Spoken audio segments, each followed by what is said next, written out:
Chapter 9. We're going to be speaking a little bit about covenants today.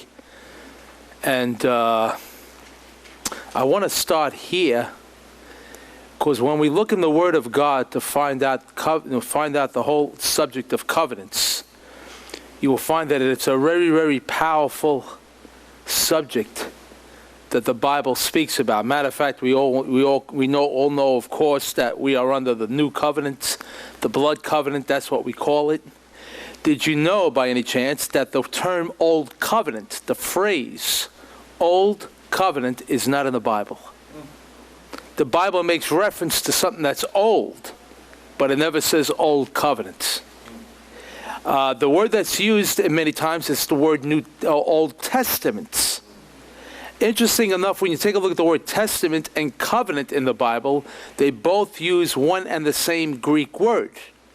So even though the term Old Covenant is not in the Bible, and you take a look at the term Old Testament, you will find that there is an Old Testament, but it's the same Greek word as if it was be used for an Old Covenant as well. But I find it rather interesting that if you take a look at the Greek word for covenant, it's I can't pronounce it.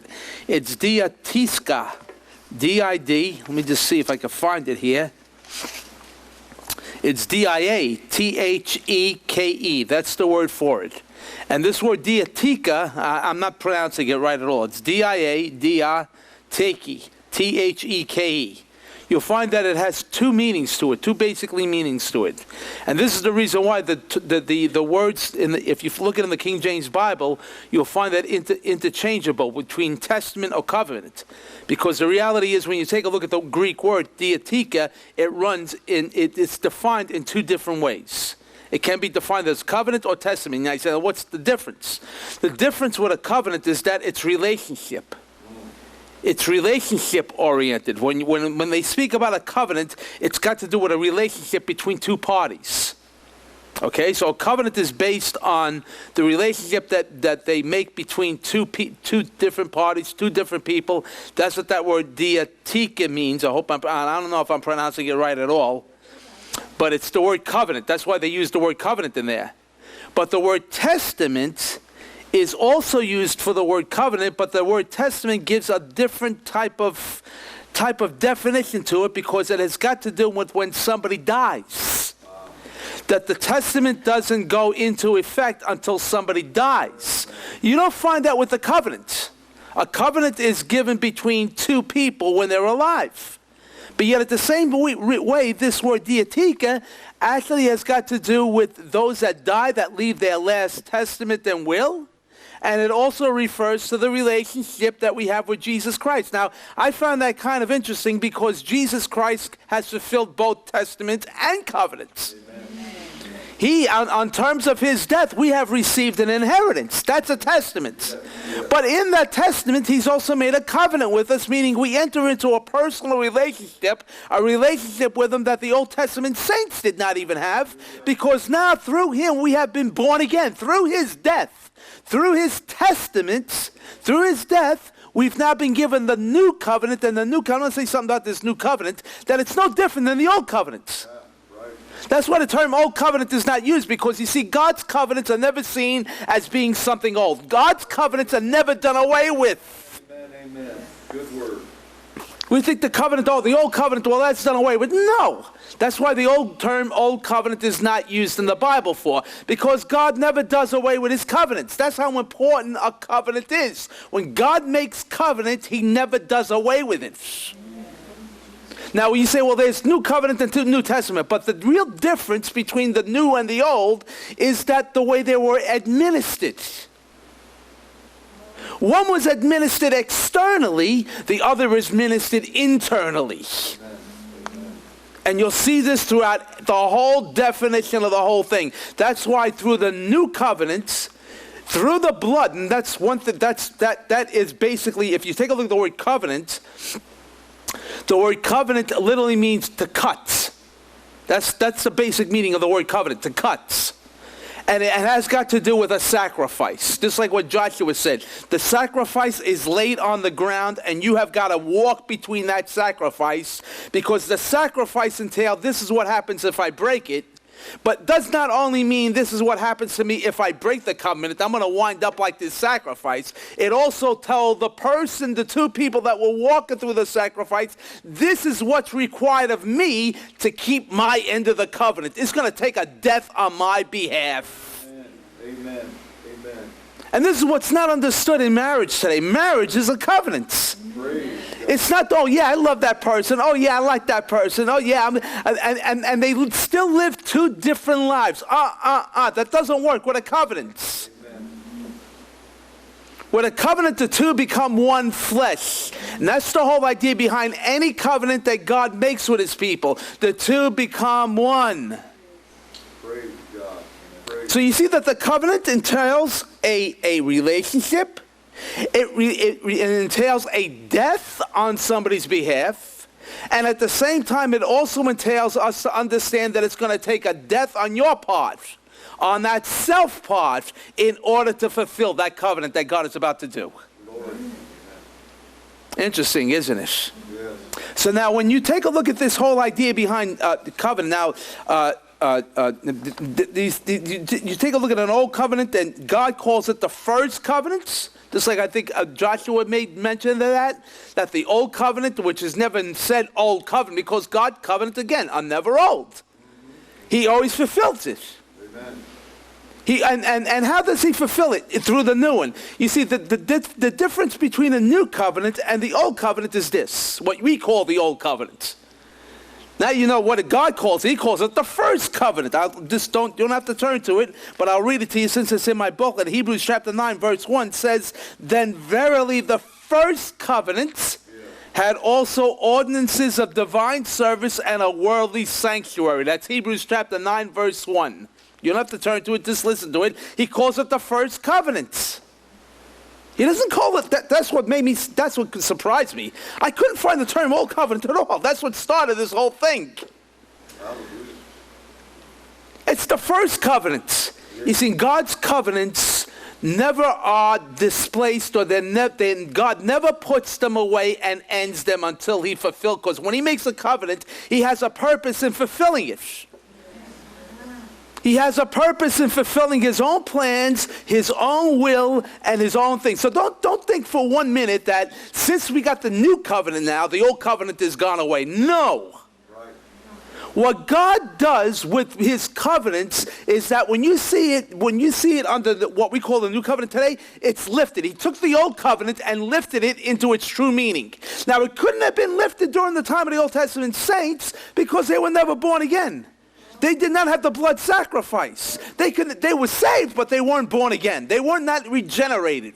They could not have the whole kingdom of God within them. That had to wait until Jesus Christ came. But once Jesus Christ came, he took all those covenants that he made in the old covenants and he lifted them up so this way they could truthfully be fulfilled now by the Spirit and by the life that they carried. Hallelujah. They didn't have the life to fulfill it, but God still made covenant with them. Yeah. You see? So this way, if anybody had any sense of anything, like Moses did, Moses saw the whole thing, but he saw part of it. Because even when it came to the priesthood, he could never think of a priesthood after the order of Melchizedek. He could only think of the priesthood in terms of Levi. It was David that had mention of the Melchizedekian priesthood, not Moses. Moses couldn't even think on that level. Can you imagine that? And what was the Melchizedek priesthood? The Melchizedek priesthood was a priesthood after the order of the power of an eternal life. Moses couldn't think on those terms. The whole Mosaic covenant couldn't take on those, but that had a purpose. I'm going to get into this in just a moment throughout this message. I'm going to get into it, that every covenant that God makes, he makes it because he has a purpose and a plan. And guess what? If he anoints you with a ministry, do you know something? Before you get that ministry, he's got to make covenant with you. Amen. Because number one, it's going to take your life to be laid down in order to fulfill it. That's what some people don't understand. Thank God for a good wife, because some wives don't understand that. They think that it's some kind of religious thing that we're doing. It's not. We're laying our lives down. Yes, sir. Yes, sir. And we're laying our lives down because we're in covenant with Jesus Christ. And that covenant for a minister should be the relationship that he has with Jesus Christ. Therefore, every time he stands up here and ministers, he's ministering out of that life. Amen. He's not ministering out of some theological notebook that he has on his paper and something that he learned in Bible school. It comes out of a life. If he doesn't carry the life, it's dead, dead, dead, dead, dead, and he's got nothing to say. But in order to get that life, it's going to cost something on your part. Amen. Amen. That's good. It's going to cause a death on your part. Yes, sir. Yes, sir. What do you mean it's going to cause a death on my part? That means that you're going to have to take the time. You're going to have to pray. You're going to have to seek God. You're going to have to lay some things aside. You're going to have to especially turn the TV off, and the better for you to take the TV and throw it out of the house completely. But that's what it's going to cost. But he makes a covenant with you. I want you to understand that. Even down to whatever you're doing for God, he makes a covenant with you in that thing. Because just like what Josh said, within every covenant is a promise. So God keeps promises for you. If he's made a promise for you, he has made a covenant with you. Amen. It's personal too. Now, let me see if I was going to say something about this idea of old covenant and new covenant. Let me tell you what the new covenant was in reality. When you take a look at the old covenant, that was the basis. It was the foundation to know where God was going with it. Those covenants that God made with the people of old could not fully be established because it was going to take the power of Jesus Christ, the power of the Holy Spirit, the blood of Jesus Christ, and a regeneration of us becoming born again in order to rightfully fulfill what God was really after. God was after something in making those covenants. He didn't make those covenants just to keep the people happy at that time. Those covenants were supposed to be fulfilled, but they could not be perfectly fulfilled until the perfect sacrifice came. Amen. That's remarkable, isn't it? So when God makes this covenant now, and we call it the old new covenant, we think in the back of our minds, oh, there's no more old covenants. God took away all those covenants. Those covenants are gone. No, he didn't. He didn't take nothing away. God never does nothing, puts nothing away. He fulfills it in a higher order. Amen. Good. Amen. He doesn't put nothing away. He fulfills it in another order and through the realm of the Spirit, and gets the plan fulfilled perfectly the way he wanted it.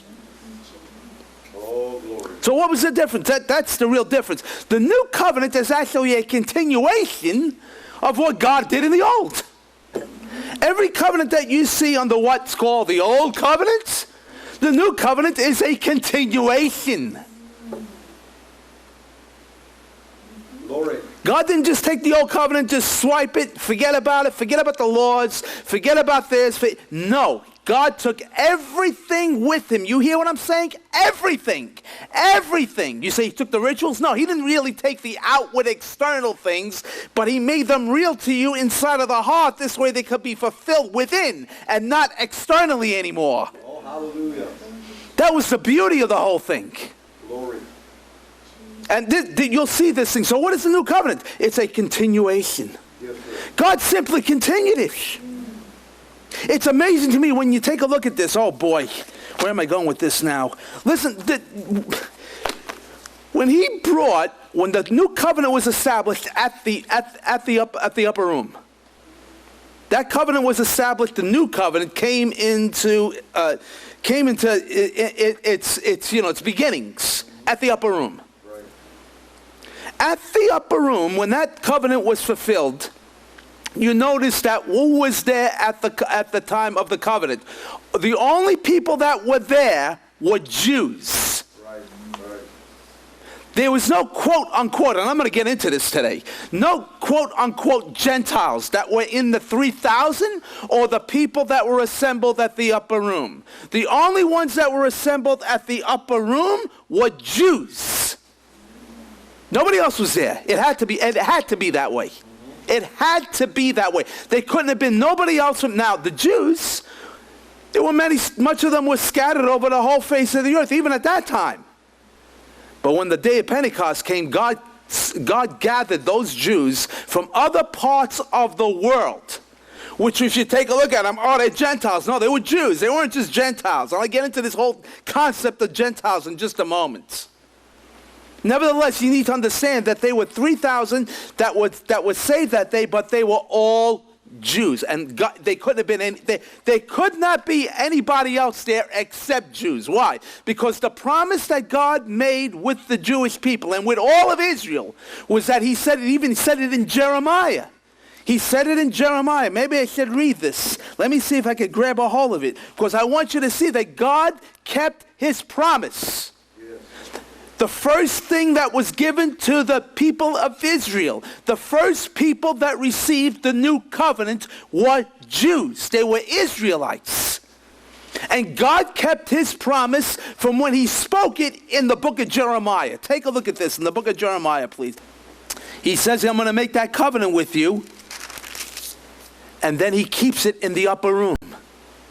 Because what God promised and said in the book of Jeremiah, He now fulfills it in the upper room, and He gathers all the Jews there. Just listen to me. If you can't find it, just forget about it. Just go home and see if you can find it.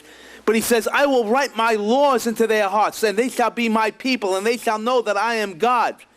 That was fulfilled at the upper room. That's exactly what God did. So what happened? What happened in the upper room? God began His new covenants and gave the Jews the first opportunity to receive it. Jeremiah 31:33. Go ahead, read it for me, Joshua 31:33. Go ahead, read it out loud. But that was the one. The covenant. Is that the one? Yeah, that's the one, brother. Go ahead, you better read it. All right, it says, but this shall be the covenant that I will make with the house of Israel. Notice, with the house of Israel. After those days, saith the Lord, I will put my law in their inward parts and write it into their hearts, and they shall, and I will be their God, and they shall be my people. Those words were fulfilled at the upper room, because that's exactly what happened in the upper room. In the upper room, the covenant changed. Hallelujah. There was a changing of the covenant. Or shall I say a continuation? Forgive me for saying changing. It didn't change. It continued. Yes. And God offered it to the Jews and to Israelites first. They were the first ones to get it. Amen. Oh, hallelujah. You see that? Hallelujah. Praise God. It's the same thing with this whole idea that people have with with the replacement theology. I don't believe in replacement theology at all. But what I do believe is this, is that the covenant continued. What God was lifting, what God was giving to them, what God was doing, the Jews were supposed to be the first ones to pick it up. Israel was the first ones to be picking it up and then spread it to the rest of the nations. That's what the Jews did that received it at the upper room. They didn't stay in Israel. They didn't stay there to fight the Romans. They left. They all left to do what? To spread the gospel. Amen. Which was a type of the covenant. So what happened? The church did not replace Israel at all. God has got no replacements in this plan. He continued it. You hear what I'm saying? Amen. What you see is a continuation. No replacement. Nothing has ended. We're not going to just stop doing what we've been doing. You think all those laws that God gave just ended just like that? Oh, we got the new covenant now. We got it in the high. No, we're supposed to be continued in a higher order. Good word. Amen. Amen. Hallelujah. And then now this is going to be made evident when we go look at all the other covenants, which I'm going to quickly go into. I'm not going to spend, I could spend the whole rest of the week going to each and every covenant, but I don't have the time for that. We got to get Joshua back, and but you're going to get the drift of what's going on here, okay? It's amazing to me that people like to divide them, but the reality is there is no division. Amen. What you see is a continuation. Amen. If somebody gave me the Bible, I would look at it. Matthew, Mark, Luke, and John, even though you find that in the New Testament, they actually belong at the Old Testament after the book of Malachi. Because what Jesus Christ did was the conclusion to everything that the prophets, the law, David, and Moses spoke about. That's how the book ended. It should end with Matthew, Mark, Luke, and John. Now they put it in the New Testament. I'm not saying there's anything wrong with that. But in order to really, really understand what God is doing here, you pick those 4 books, Matthew, Mark, Luke, and John, put them immediately after the book of Malachi, and a whole picture comes into effect. Because Jesus Christ was the conclusion. He was the finality of everything that they did under the what they call the Old Covenants. Amen. Amen. Jesus concluded it all. It's like you're reading a book. And then you're reading a book, and all of a sudden the book stops short. How does this book end? Well, I'll tell you how the book ends. The book ended with Jesus Christ. He came and he fulfilled everything that they spoke of. Look at this. I got swirling at the mouth. I'm so excited up here. See when you started? But this is exactly what happened. Jesus concluded everything that the prophets did, and now they were all fulfilled in him. And now through him, we can have a personal experience with him, being born again, and everything that was given to the Old Testament saints is now given to us in a higher level, in a higher dimension, in the realm of the Spirit. So this way we can become complete and finished in him as sons of God. That's one thing that the Old Testament never spoke of, sons of God. There were no sons of God in the Old Testament. Abraham was never called the son of God. Moses never called the son of God. Jacob was never called the son of God. Jeremiah was never called the son of God. Isaiah was never called the son of God. But the sons of God are mentioned in Genesis chapter 6. Who were those sons? They were not human beings. Right. Oh, glory. That's where all the trouble started. So now, just to let you see something that it is a continuation, and that everything that I'm using the term Old Testament to let you understand, that old order had is exactly what the new order has, but it's been lifted into a dimension of spirit that is now being fulfilled through his people. Let's get a load of this. Take a look at this. I read it. In the Old Covenant, there were sacrifices. Oh, we don't need sacrifices anymore. Oh, no? Because in the New Covenant, there are sacrifices. First, there's sacrifices of praise, number 1. But look into this. In Hebrews chapter 8, verse 6, don't turn to it, just listen to me. Just listen to me. You can listen to the tape later on. Just listen. In Hebrews chapter 8, verse 6, it says, we've been purified by heavenly things themselves with better sacrifices than these. Yes. Who was the better sacrifice? Jesus Christ was. Yes. Jesus Christ was the perfect sacrifice. He was the better sacrifice. What happened to the sacrifices? They're all fulfilled in Jesus Christ. Now it's through that sacrifice that we can now come to him and be cleansed by the blood. And we don't need no animal to kill. The animals were only substitutes. Right. Now I'm going to show you why God used them as substitutes. Let me show you this much. In the Old Covenant, there was circumcision. In the New Covenant, there was circumcision too. Because Paul speaks about in Romans chapter 2, verse 8, the circumcision that is of the heart and in the spirit.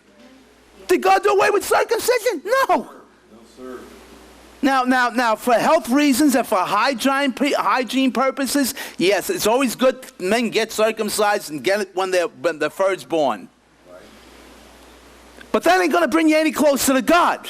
But yet there's a circumcision of the spirit that takes place. But it's still circumcision. God is still cutting away something out of the heart, out of the spirit, out of the flesh, in order that something that doesn't need to be there, your sins don't need to be there. You need a circumcision of the heart. Hallelujah. In the Old Covenant, there was a temple.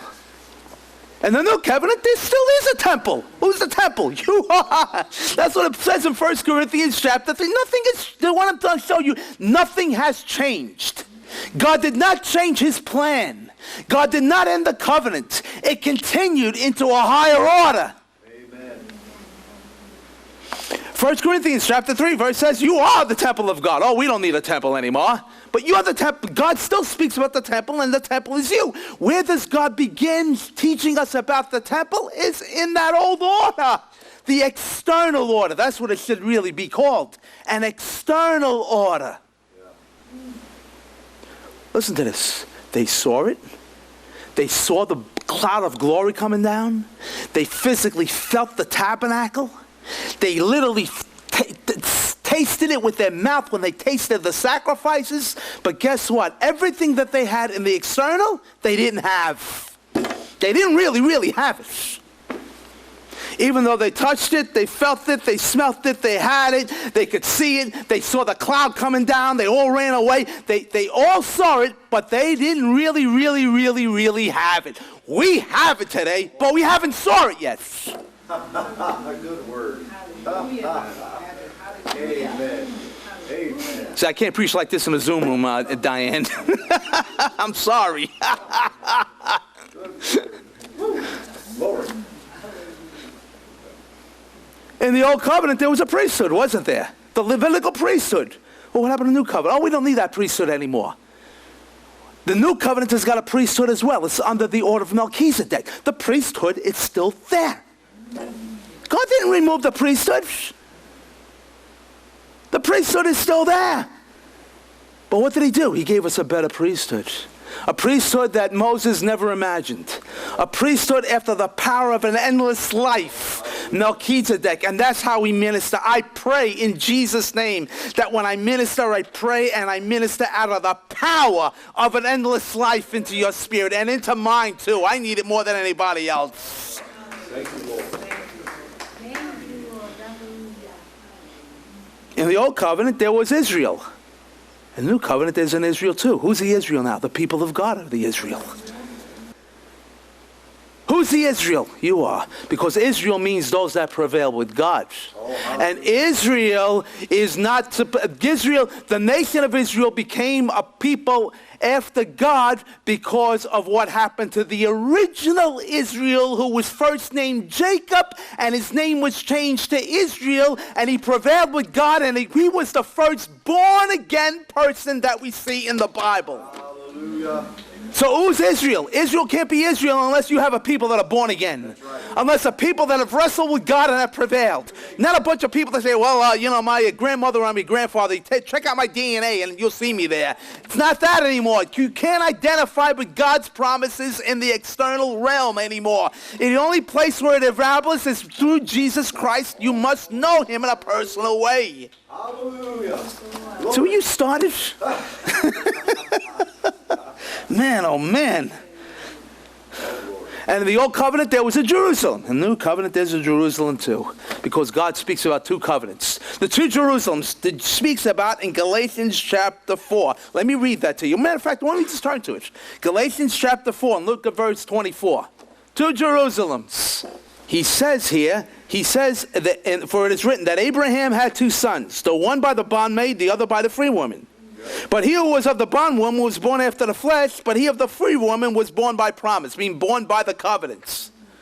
Which brings her an allegory, for these are the two covenants. Yes, sir. Two covenants. He's speaking about the two covenants that we plainly see in the Bible. One covenant was external. The other covenant is eternal. Does it mean two different covenants in that specific realm? No, he's going to bring it out two different covenants because he's going to show you why. Because one's in bondage, the other one is free. Amen.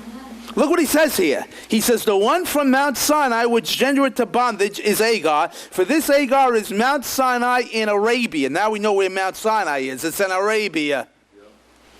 And answer to Jerusalem, which now is and is in bondage with the children. That means that the Jerusalem that we now see in the physical, Jesus is going to come back to that Jerusalem? No way. That Jerusalem is in bondage because it doesn't want to believe Christ and it has not received Jesus Christ. That Jerusalem is in bondage right now. That's the old covenant. That was the first covenant. This is the covenant that Paul's speaking about. The people that are under that covenant that want to hang on to the external realm are in bondage. That's right. That's right. People really need to understand this and see this. I mean, even in the church, I can't believe what I hear going on in the church. How they've divided it. Oh, we're no longer under Moses. We don't lead that law anymore. That's ignorance. That's ignorance. Because it's all one Bible, people. And if it's all one Bible, there's all one purpose. We haven't learned yet how to delineate it and separate it rightfully. That's the problem. Amen. Amen. He says, an answer to Jerusalem, which now is, but Jerusalem, which is above, is free, which is the mother of us all.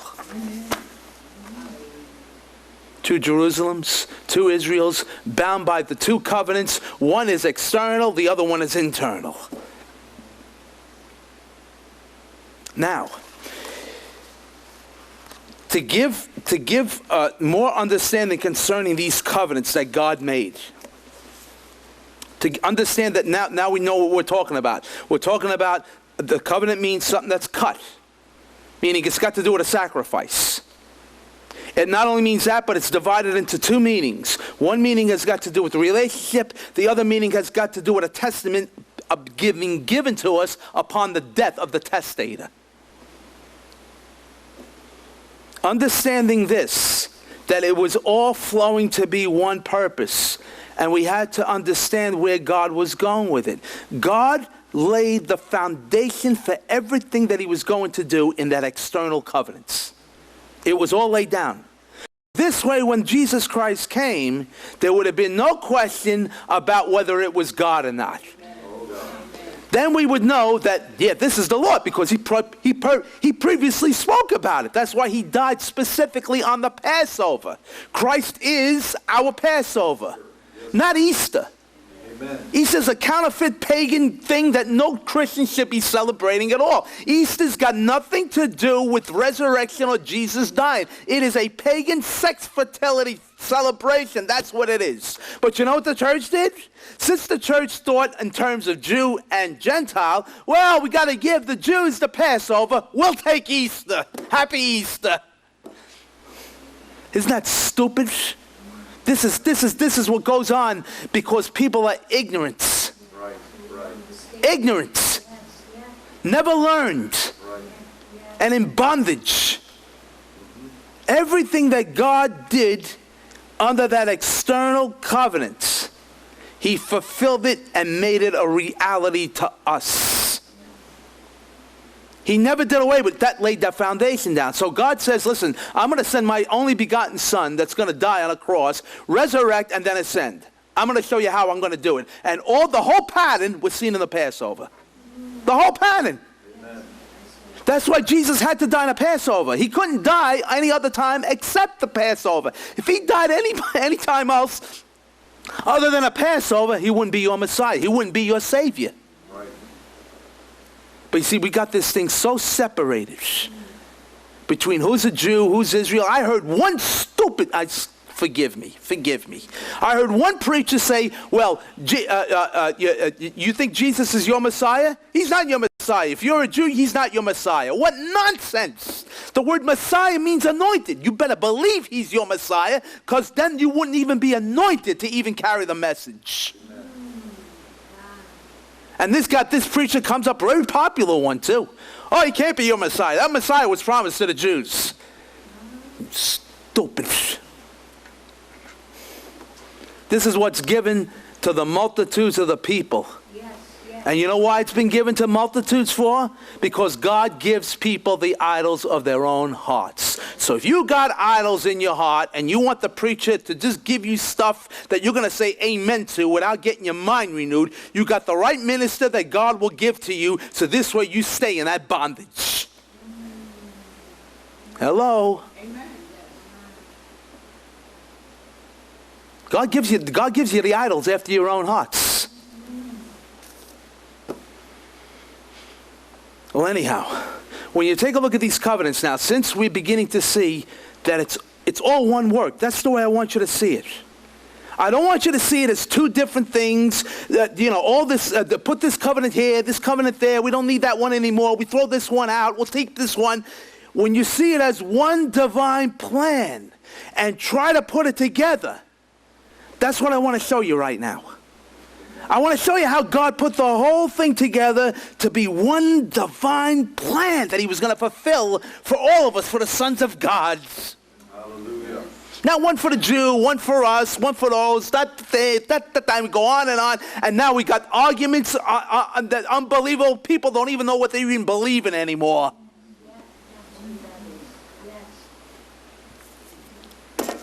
So that was all the introduction. Okay, Joshua? Amen. I had a long introduction today. I think I had a little longer than you.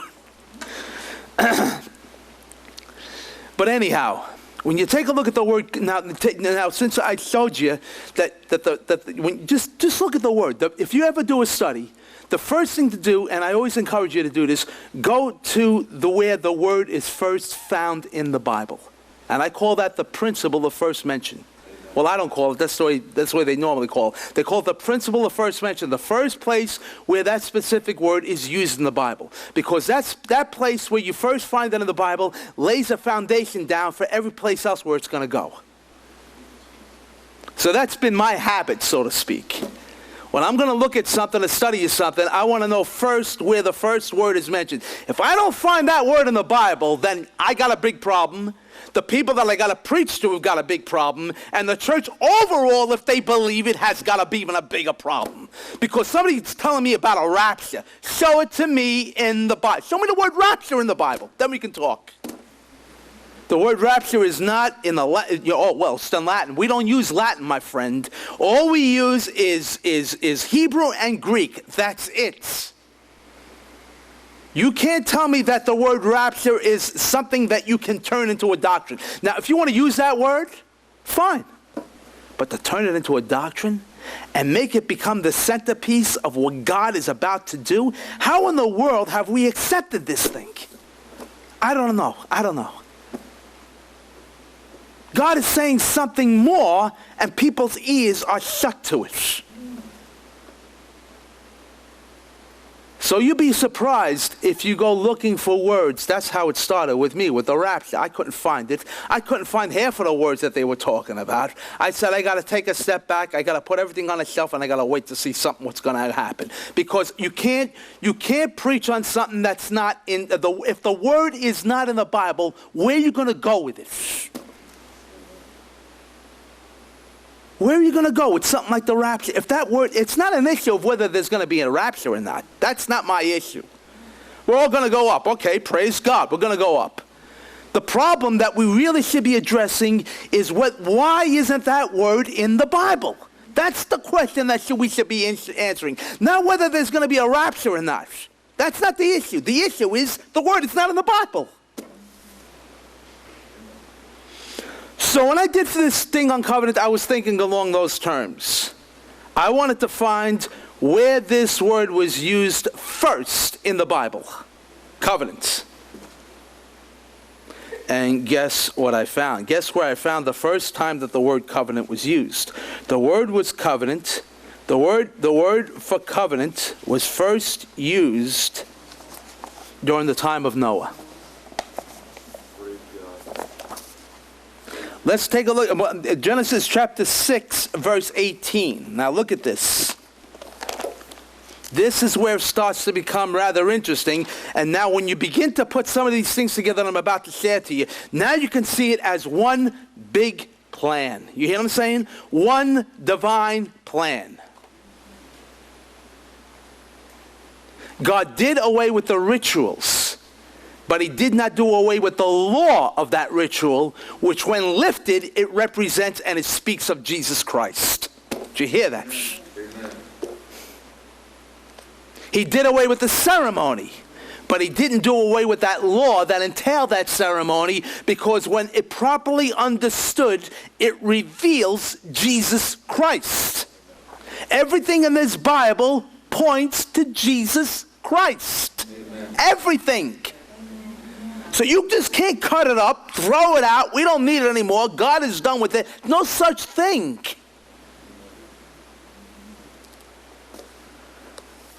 Genesis chapter 6. This is the first time in the Bible where the word covenant is found. How interesting this is going to be. Look at this. Genesis chapter 6, verse 18. But with thee, notice that. That's important. That is very, with thee. He was pointing to Noah. You're going to find, and listen to this very carefully, that whenever God is making covenant, he always points to a person that he's making the covenant with.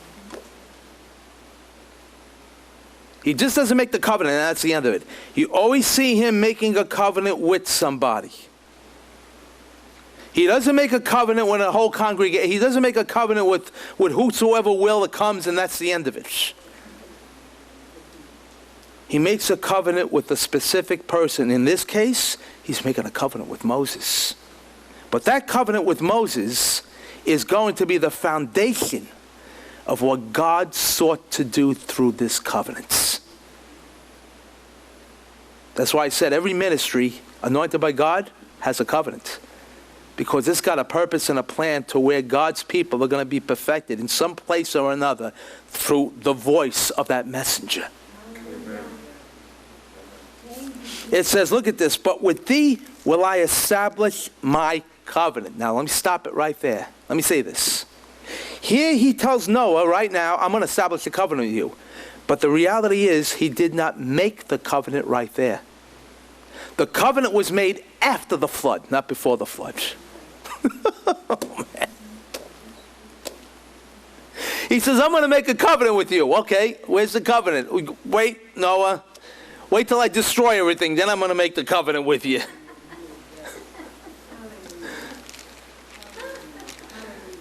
I just love this because in many places God will make a covenant with you. You say, okay, where is it, Lord? Wait. Because I still got to try you. I'm still going to test you. I'm still going to put you through some things. And if I see good enough, then I'll make the covenant with you. Amen. I didn't do so good with that. Let me tell you right now. He says, will I establish my covenant? And thou shalt come into the ark, thou and thy sons, and thy wife, and thy sons' wives with thee. And he brings all the animals and everything else into the ark. And the covenant, the first covenant that is made with humanity, was the covenant that God made with Noah after the flood. That's the first covenant. Now, you know what I do a lot of times? I'll pick up books, and I'm sure that you do it too, Joshua. You just want to get material to find out what other people are saying. So you get commentaries here, you get Bible studies here, you put it all together, and you try to come up with something. You listen to practically every single commentary that I picked up, every single thing that I was trying to find concerning covenant. They always started with an Adamic covenant, an Edenic covenant. And then when you look in the Bible, there's no such thing. Yeah. Which tells me God never made a covenant with Adam. Now, everything seemed to be there. There were promises there. There were commands there. Everything that people theologically would like to put together and call it a covenant. But there's no word there that God made covenant with Adam or even with Eden. No covenant at all. And when I looked at that, that was the first question I asked. Why was there no covenant in Adam? Why was there no covenant made with Eden? Everybody's telling me that there's a covenant that was made with the Adamic covenant, the Edenic covenant, the Palestinian covenant. I said, where do all these covenants come from? There's no word about them. Why? Because the point to the Adamic covenant and the Edenic covenant, you know the answer I got? God just simply said to me, it wasn't needed. It wasn't needed at that time. God made everything perfect. God made everything in order. God just simply said, don't eat of the tree. He didn't make a covenant with them. He just said, gave them an order. Don't eat of that. He couldn't make covenant with them. He wouldn't make covenant. Because there was no need for a covenant. A covenant is always established between two parties. They come together and make an agreement in order to preserve what the other one needs. So evidently this covenant, the first covenant we've seen with Noah, had to be made because God was seeking to preserve his creation. Because if God did not make covenant with Noah at that time, the earth would have ran as usual, and it would eventually everything would have broken down all over again. So God said, listen, I got to make covenant with you to make sure that this doesn't happen again. So he makes a covenant with Noah. Now this is rather very interesting. Because the first covenant he makes, the first thing he lays down as a principle for all to understand about the covenant, and that this covenant here, that's why there's no term as old covenant in the Bible. Because when you read this is not an old covenant. This covenant is still working for us. Amen. Why? Because this covenant that God made with Noah was a covenant for all of creation.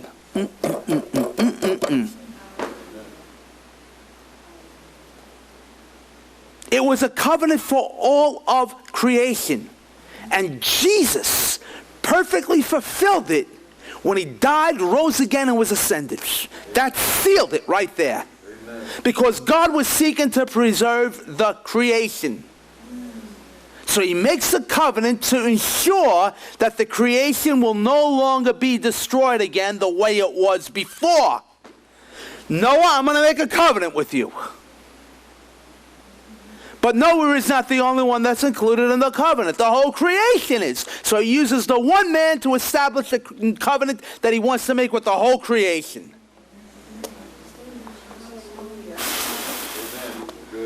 That's why every ministry out there has got a covenant, because God uses that one man, that one person that is in that minute to bless a multitude, to bless whoever. Yes. Once he makes a promise to you, it's there to bless others. Even on a personal basis. God can make a covenant with that little child today. Because that's going to be the promise that God is going to fulfill through that little child's life. You see how it works? Now listen to this.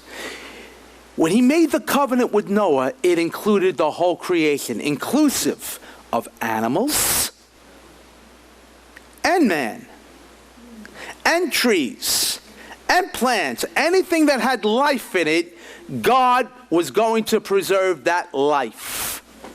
Meaning in that covenant, he promised never to destroy life ever again.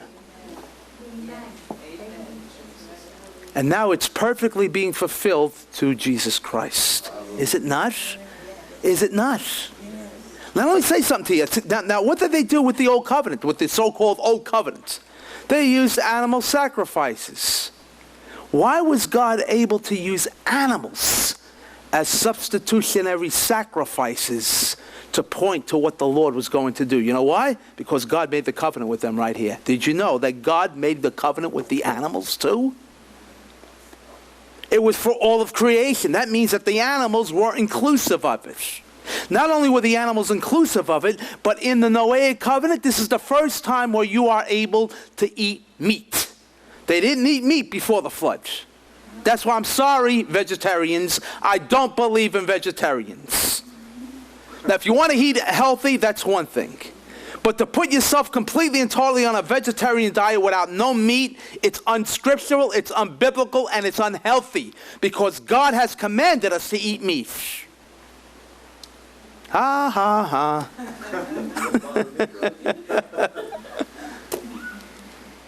Now, I'm not saying that all the meat is healthy right now that you eat. Some of it is so processed and so full of garbage. I mean, if you got a diet involving McDonald's hamburgers, you got a problem. You shouldn't be eating that stuff at all. That stuff is cut out of my diet completely. But I still eat meat. I still eat chicken. And God will always show me, okay, that's okay to eat. But why did God keep it that way for? Because now the animals were being used as sacrifices pointing to the death of Jesus Christ. Can you imagine that God used an animal? Amen. That means that if he made a covenant with all the animals, he even made a covenant with the unclean animals too. Remember how God used the unclean animals and showed it to Paul? And God says to Peter what I've made clean, don't you say I've made unclean. He was using the animals again. So in the Noahic covenant, it was a covenant for all of creation. The first covenant that God makes with his people and with his creation is a covenant for all people. And now listen to me, that is fulfilled in Jesus Christ. That means that if you are facing something that looks like it's going to destroy your life, the Noahic covenant is for you, because God promised you he'll never destroy you. What did he say? I'll never leave you nor forsake you. Praise God. It's established in the Noahic covenant. Can you imagine it? Amen. God, you promised you'd never destroy me. That's the covenant that God made was to assure us that he never would destroy us. He says, I'll never send a flood again. Now, isn't it something? Oh, we just got to see this creation destroyed, so now we're going to take fire with us. We're just itching to see the whole thing come down again, aren't we? Now, we know that God's going to make a new heaven and new earth that's going to cost us or whatever else.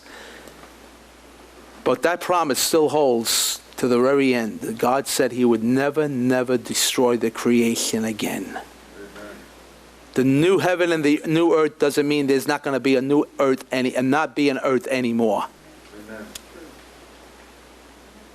It never says that it's never going to be a sun or a moon again. It's all because God already made the covenant to preserve life, not to destroy it. Amen. He made a covenant to keep the people alive, not to kill them. Amen. That's the covenant, and it's all fulfilled in Jesus Christ. Isn't that beautiful? Yes. That God promised us that he would never destroy us, and the foundation of that covenant stands with Noah. Now, let me just say this one thing about Noah, then I'm going to move on to the next covenant. Jesus said, as it was in the days of Noah, so shall it be in the days of the coming of the Son of Man. They were eating and drinking and everything else. Then the flood came and took them all away. People read that and think Jesus could not have been talking about another flood of water that would destroy the earth. Why? Because God already made the covenant that he wouldn't do it.